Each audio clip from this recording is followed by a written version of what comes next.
সাতক্ষীরা জেলা কেন্দ্রীয় মন্দিরের একাধিক কক্ষের তালা কেটে প্রতিমার স্বর্ণ ও রূপার অলংকার এবং দান বাক্সের নগদ অর্থ চুরি করে নিয়ে গেছে দুর্বৃত্তরা।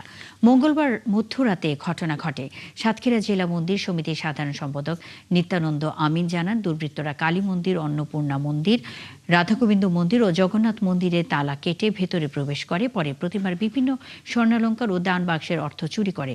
মন্দির কর্তৃপক্ষের দাবি, প্রতিমার স্বর্ণালংকার, রূপা ও দান বাক্সের নগদ অর্থ সহ প্রায় 18 লাখ টাকার সম্পদ চুরি হয়েছে। সাতক্ষীরা সদর থানার ভারপ্রাপ্ত কর্মকর্তা মাসুদুর রহমান জানান, চুরির খবর পেয়ে পুলিশ ঘটনাস্থল থেকে আলামত সংগ্রহ করেছে। তদন্ত করে আইনি ব্যবস্থা নেওয়া হবে।